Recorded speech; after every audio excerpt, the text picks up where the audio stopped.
It is shortly after 1:30 in the morning on April 19th, 2018, in Strovolos, a quiet suburb of Nicosia, Cyprus. In a two-story house on Zalongu Street, a 14-year-old boy wakes in his bedroom to sounds he cannot place. There is movement down the hall, a muffled struggle, his mother's voice, then silence. Before he can understand what is happening, a man appears in his doorway, dressed in black, his face hidden. The stranger moves close enough for the boy to see the knife. The intruder speaks in the local Cypriot dialect, low and direct, as if giving an instruction. "I just killed your parents. Don't shout. Now we're going for the money."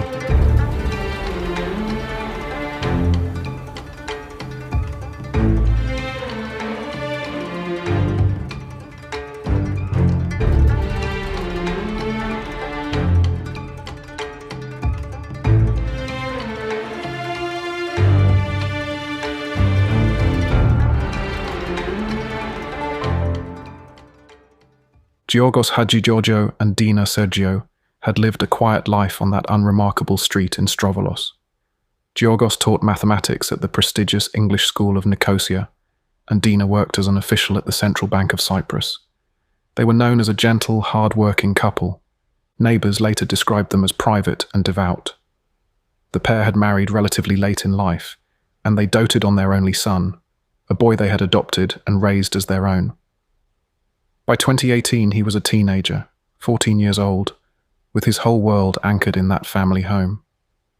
Cyprus is an island country in the eastern Mediterranean, south of Turkey and west of Syria and Lebanon.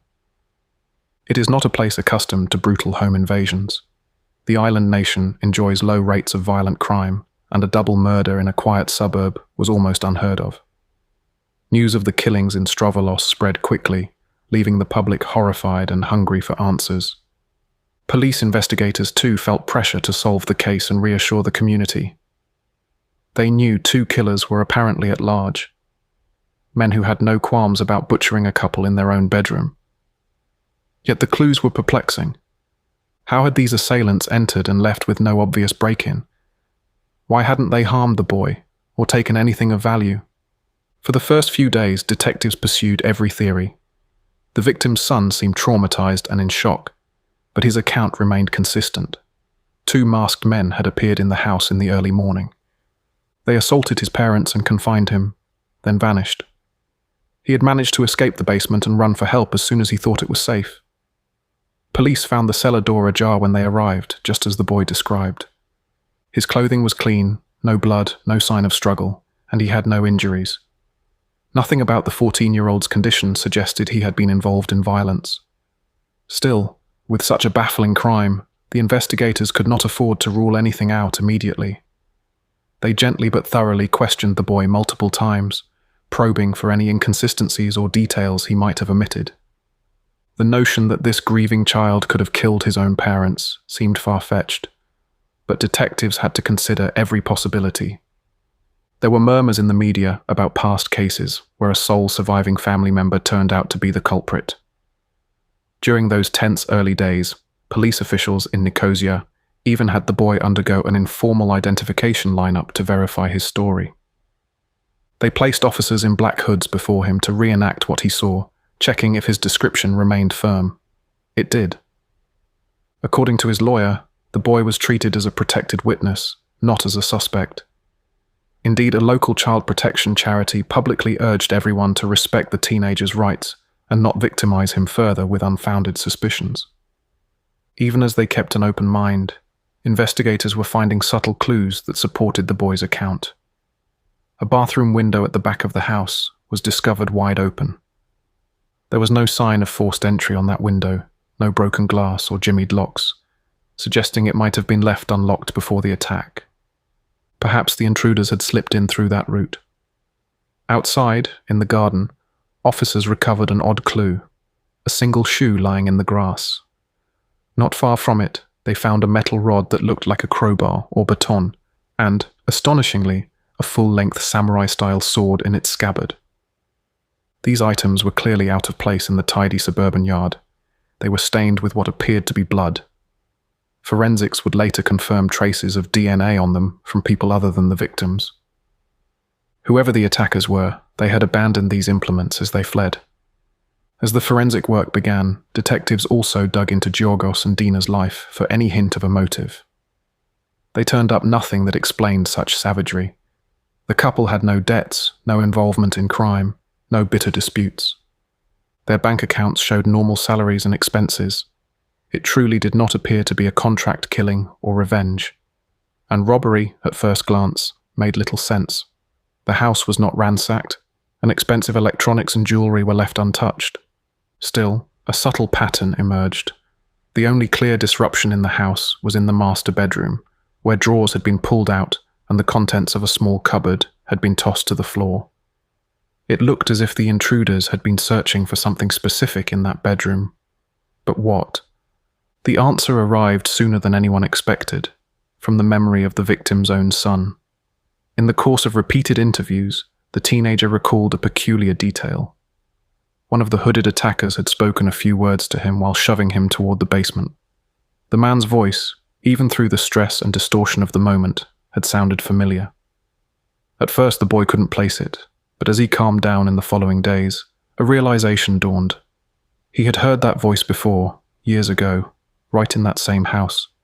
Struggling to be sure, the boy told the police he thought one intruder might have been a workman who had visited them in the past, someone who knew the layout of their home. This was the first real breakthrough. Acting on the boy's recollection, detectives tugged at that thread of memory.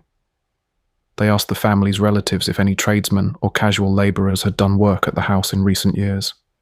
As it turned out, years earlier, the couple had hired a small company to install new aluminum window screens on their home.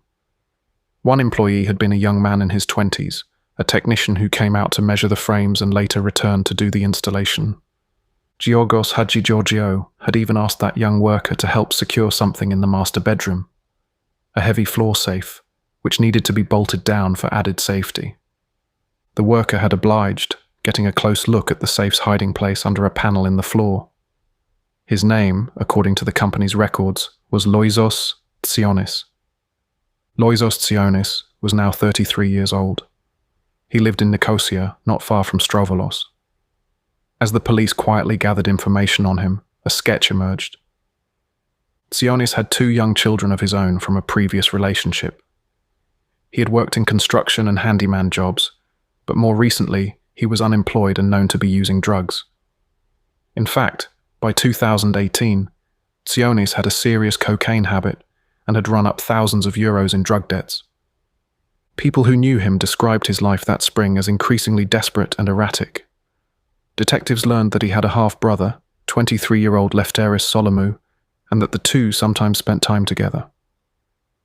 They also learned Tsionis had a girlfriend, a 21-year-old woman named Sarah Shams. The pieces were starting to fall into place. On April 25, 2018, 1 week after the murders, Cypriot police moved in to arrest Loizos Tsionis as a suspect. They found him staying at a friend's apartment, looking agitated and unkempt.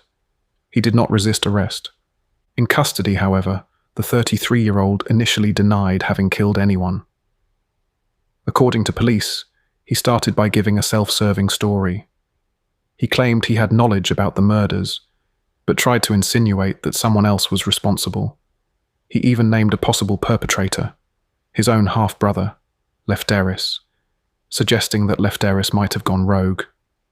It was a ploy, evidently aimed at deflecting blame, but investigators pressed Tsionis harder, confronting him with the fact that a witness had placed him at the scene. Before long, Loizos Tsionis began to crack. In a remarkable turn, he volunteered to show police where key evidence was hidden. On April 27th, accompanied by officers, Tsionis led the way to a storm drain at the side of a road several miles from the crime scene. There, concealed under some leaves and debris, police recovered a large kitchen knife stained with what appeared to be blood. Not far from it were a bundle of clothes, dark, hooded garments, also smeared with blood. These items would later test positive for the victim's DNA. It was the murder weapon and the clothing worn by the killers, stashed hastily after the crime. By pointing them out, Tsionis was effectively implicating himself, yet he still tried to minimize his own role. He told the officers that the bloody clothes belonged to his half-brother Lefteris, and hinted that Lefteris was the one who had wielded the knife. He was shaping a narrative in which he was present, but not the murderer. Nevertheless, on the strength of the evidence and Sionis's partial revelations, police proceeded to round up the rest of the alleged gang. Late on April 27th, a police tactical team arrested Lefteris Solomou and Sarah Shams at a house in Nicosia. The two were taken into custody for questioning. Solomou flatly denied any involvement in killing the couple. He admitted he was close to his half-brother Loizos, but insisted he had no idea what Loizos did that night. Sarah Shams at first tried to play the part of an innocent bystander. She claimed to know nothing about any robbery or murder. But investigators had by then recovered a goldmine of information from Sionis's belongings. Inside his car, they found 2 small notebooks filled with hand-drawn maps and notes. These looked very much like detailed plans for a break-in, including sketches of a house interior and lists of tasks. Confronted with this evidence, and apparently eager to avoid being branded a murderer herself, Sarah Shams broke down and decided to cooperate. In a full statement to police, the 21-year-old girlfriend revealed the entire plot. What Shams described was a chilling conspiracy, driven by greed and fueled by drugs. According to her, the mastermind of the plan was indeed her boyfriend, Loizos Sionis. In the spring of 2018, Sionis was desperate for money to pay off about €6,000 in debts to drug dealers. He had become fixated on the idea that Giorgos Hadjigeorgiou's house held a hidden fortune, the contents of a secret safe that he'd seen years before. The safe had lodged in his memory ever since he helped install it back in 2012. Now, years later, he imagined it might contain cash or valuables that would solve all his problems. He spoke of this safe to his girlfriend and half-brother, trying to enlist them in a plan to steal it. All 4 of the eventual suspects were habitual drug users, and all were short on money. Under Sionis's influence, his 22-year-old friend Marios Hadjixenofontos was also recruited for the job. The group met at least twice in the days leading up to the crime. On the evening of April 17th, the night before the murders, they convened for a final preparatory meeting. Sionis had drawn a floor plan of the victim's house from memory, and he briefed the others on every entry point and room. They agreed on their roles. Sionis would lead the break-in and search for the safe. The younger accomplice, Marios, would go in with him as muscle and backup. Lefteris and Sarah would remain outside nearby, ready to assist after the burglary by driving the getaway car or helping to carry stolen goods. They even discussed how to destroy evidence, cleaning the scene and dumping weapons. During this meeting, according to Sarah Shams, Sionis made a grim warning. He said that if things went wrong, he might have to kill someone. It was a possibility he was willing to face. Shams later told police that her boyfriend's words had unsettled her, but none of them backed out of the plan. In fact, they wrote down the scheme in 2 notebooks so that each member of the crew would remember their tasks. Those were the very notebooks police found later. By the time midnight approached on April 18th, the plan was set in motion. Loizos Sionis snorted a few last lines of cocaine with his half-brother and friend to steel their nerves. Then Sionis and 22-year-old Marios Hadjixenofontos set out for the target. They took Sionis's car, a grey Honda, and brought along an unexpected passenger, Sionis's dog, a medium-sized brown mongrel. Perhaps Sionis thought the dog might prove useful somehow, or he simply didn't want to leave it behind. They parked in an underground garage a short distance from the victim's home, around 11:30 p.m, to avoid drawing attention. Both men were dressed in black. Marios wore a distinctive multicolored knit hood pulled low over his face, a reggae-style Bob Marley beanie that would later be noted by witnesses. Sionis armed himself with an assortment of weapons. He had a knife sheathed at his waist and carried a duffel bag containing a large traditional sword and a heavy metal baton. He also carried a pair of spare shoes, anticipating that he might need to change footwear to evade forensic detection. In his pocket was a simple sketch of the house's interior layout. Fueled by adrenaline and cocaine, the 2 men walked the last stretch to number 7 Zalongo Street, the Hadjigeorgiou family home. Around 1:30 in the morning, the household inside was fast asleep. Giorgos and Dina were in their upstairs bedroom. Their teenage son was in his own room down the hall. Loizos Tsionis knew exactly where to go. A small bathroom window on the ground floor had been left slightly open for ventilation. Tsionis quietly slid it further ajar and hoisted himself inside. He was slim and agile enough to wriggle through without a sound. Marios remained outside by a back door, waiting for Tsionis to unlock it from within when the time came. Once inside, the intruder moved swiftly but silently through the ground floor. The house was dark.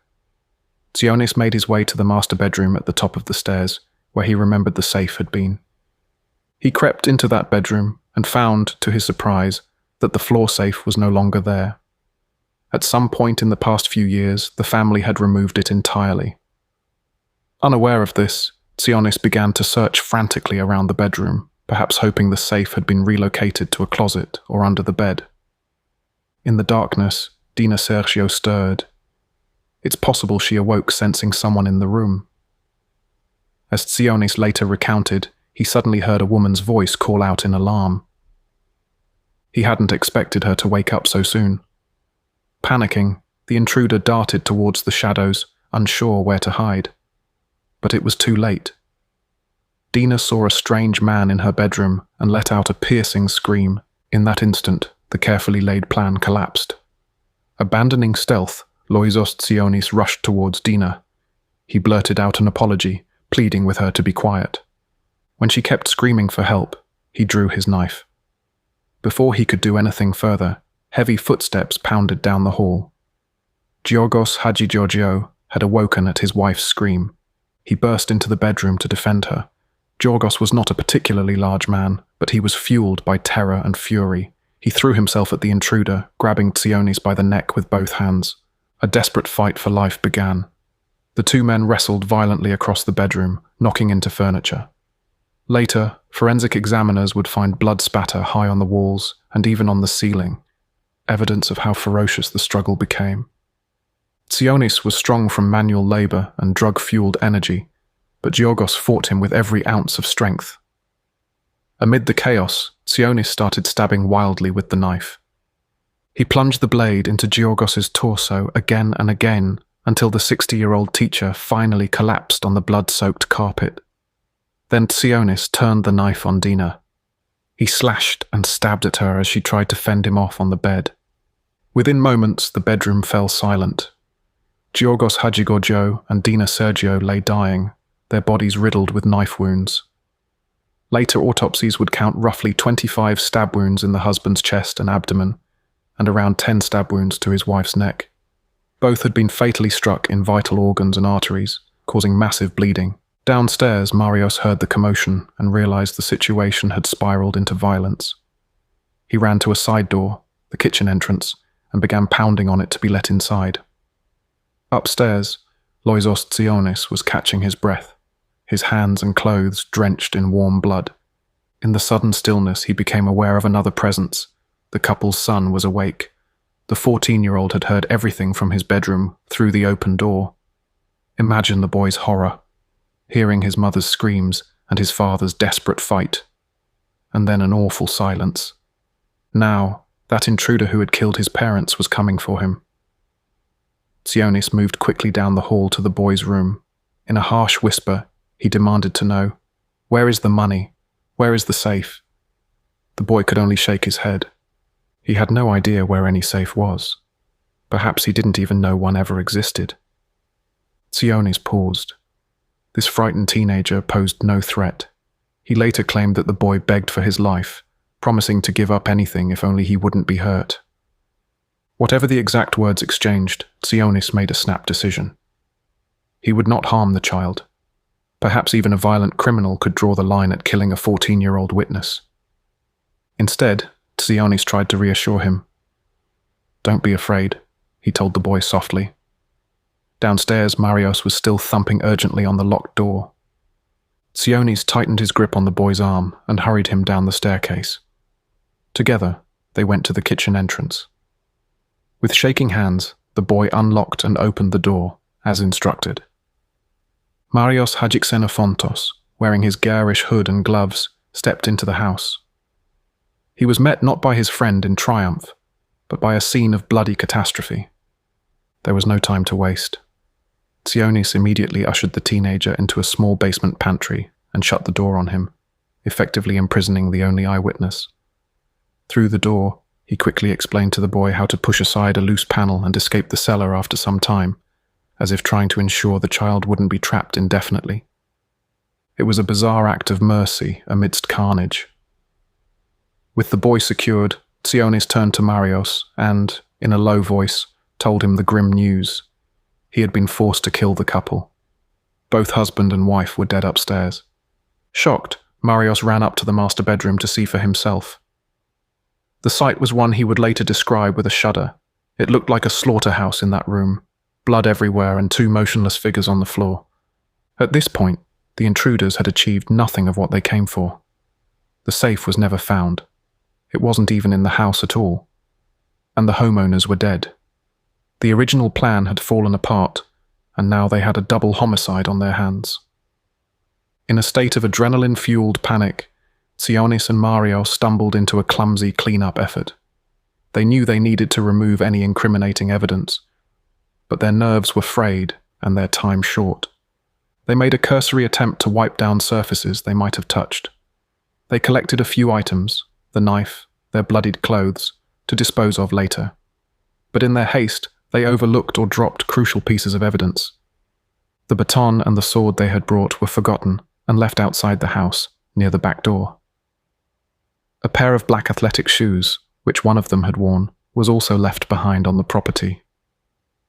These items were saturated with blood and would soon implicate them. Fearing that help was already on the way, Tzionis and Marios abandoned the cleanup. They fled immediately, dashing out of the house and into the darkness. They ran to their parked car, the dog still waiting anxiously inside, and sped off into the night. By the time the teenage son emerged cautiously from the basement and sought help next door, Loizos Tzionis and his accomplices were already scrambling to cover their tracks. They drove to a secluded spot where Tzionis stripped off his bloody clothes and stuffed them, along with the knife, into a plastic bag.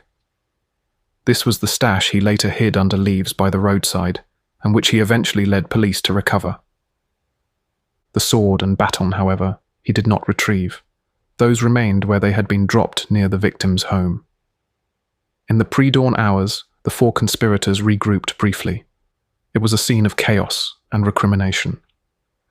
Tzionis was in a daze from the violence he had unleashed. His half-brother Lefteris and girlfriend Sarah were horrified at what had happened. This was supposed to have been a simple robbery, not a bloodbath. There were heated arguments. At some point, they all scattered to avoid immediate capture. But within days, every one of them was in police custody, and the full story had begun to unravel. With the confessions from Sarah Shams and Loizos Tzionis, along with physical evidence and the courageous eyewitness testimony of the teenage son, the case against the four suspects was strong.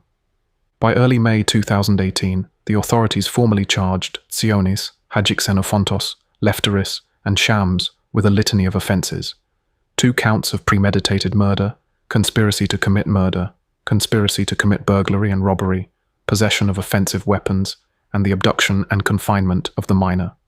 It was one of the most high-profile criminal cases Cyprus had seen in years. From the beginning, it was clear that Tzionis was the central figure, the ringleader who had conceived and executed the deadly plan. The other 3, however, had varying degrees of culpability, which would become a major issue as the legal process unfolded. In June 2018, all 4 suspects were brought to court in Nicosia for their arraignment. Journalists packed the courtroom to glimpse the accused. Tzionis, the 33-year-old main suspect, initially surprised observers by pleading guilty to 7 of the charges against him, including the 2 murders. However, in the same breath, he denied 1 count, the charge of burglary. Through his lawyer, Tzionis claimed that the house had been left open, so in his view, he hadn't technically committed a break-in. It was a bizarre defense, essentially admitting he killed the couple, but quibbling about whether he trespassed. The court recorded his mixed plea, and the trial was set to proceed. The other 3 defendants all pleaded not guilty to every charge. Sarah Shams, now 22, maintained in court that she had no intention to hurt anyone and had not set foot in the house that night. Lefteris Solomou, 23, likewise denied having any role in violence, though he was clearly implicated in the planning. Marios Hadjixenofontos, 22, also pleaded not guilty, insisting he had never agreed to any murder. With those pleas, a full-scale criminal trial was inevitable. The trial that followed was long and complex. In Cyprus, such cases are heard by a panel of professional judges rather than a jury, so 3 judges of the Nicosia Criminal Court were tasked with evaluating the evidence. Over the ensuing months, the court heard forensic experts detail the blood patterns, DNA findings, and autopsy results. They saw the murder weapon and the other gruesome exhibits, 161 items in total, including the blood-stained sword and the bat left at the scene. And critically, Sarah Shams took the stand as a state witness, testifying against her former lover and friends. During the trial, it became increasingly clear that Loizos Tsionis was the driving force behind the crime. At times, he appeared disengaged, sitting impassively as witnesses described the carnage.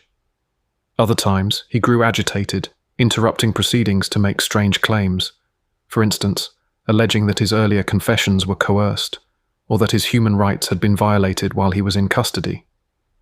He vacillated on his story, at one hearing insisting he'd been framed, at another hinting at remorse. These outbursts did little to help him. The evidence against him was overwhelming, even if direct forensic proof of his DNA on the victims was lacking. As the trial ground on into mid-2019, 2 of the defendants chose to change course and accept plea deals. Sarah Shams had already effectively secured her deal by testifying.